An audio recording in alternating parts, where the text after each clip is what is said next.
Big news yesterday, Southwest Airlines and AirTran are going to be getting together. This is on the heels of Continental and United doing their thing, which probably will be finalized or complete itself sometime within the next 12 months or so. But I was thinking about Southwest Airlines and AirTran because Southwest has kind of made its niche in being the low cost, no frills kind of airline, and now they're going to grow and become the biggest little airline. Is that how that's going to work out? I don't know. My concern is this. Southwest Airlines is a very unusual airline. They're very unusual because they actually make money.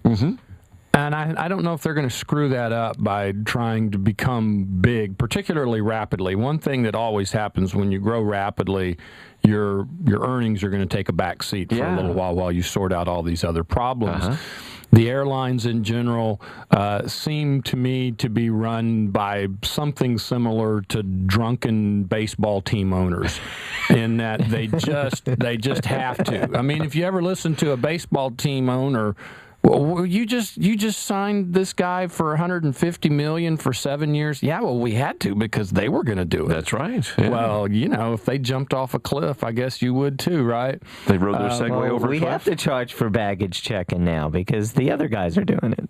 Yeah, that's kind of, anyway, it's going to be interesting to see how Southwest deals with this. There's no skin off my nose, as you know. I've said this before. I just don't mess around with the airlines. There's just, look, investing in a secular bear market is hard enough to make money. As it is. Period. Yeah. Okay. So why do I want to invest in an industry where I know that on average the companies don't make money? Let's just not make it harder than it needs to be. You know, I don't have to.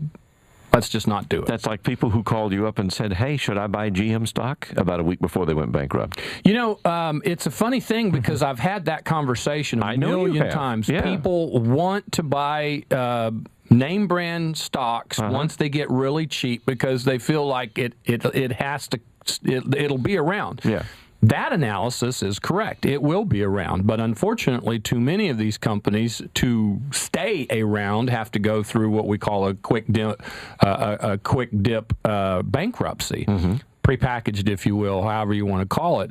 But the problem is once they go through the bankruptcy, then you're essentially 90%, 95%, 98% of the time you're just trimming the equity right off, and some of the debt holders will lose money. The last time I took a serious look at it, it looked like GM bondholders were going to receive about 40 cents on the dollar. Equity holders are going to be wiped totally out. They're still trading the stock. And what happens, they did it with Enron. They were trading that stock when it was a penny a share, trading millions and millions and millions of shares a day. They did it with GM, and both companies sent out emails and put out print advertisements saying, this stock is going to be delisted. It will be worthless. Yeah. Do you understand? I mean, they're like saying, do you understand this? And, I think we still got a shot at this, It's sort of like Dumb and Dumber where the girl, he says, what's my chance? And she says, maybe 1 in a million. So you think I got a chance? Yeah, I got a chance, I think the only people that made money on that the Enron stock were the wallpaper dealers. Because that's all it was good for at that point. Yeah, the whole Enron deal is very sad, because some people were totally wiped out. Now, and this is something that I say, it's not real popular, but if you think about it, I'm right. And I say that because I feel like I'm always right. But they never had as much as they thought they had because the company was all smoke and mirrors anyway. So if you turned 30,000 into 500,000 and then lost that, you didn't lose 500,000. It was all on paper. Yeah. No pun intended. Yeah. That doesn't make anybody feel better. No, but it is an interesting intellectual observation because, because it does work both ways. You really didn't have what you thought you had on the way up. Unless if you sold early. Well, and you know what? And I know people who have done that. Not even, and in the Enron case, that would have been true.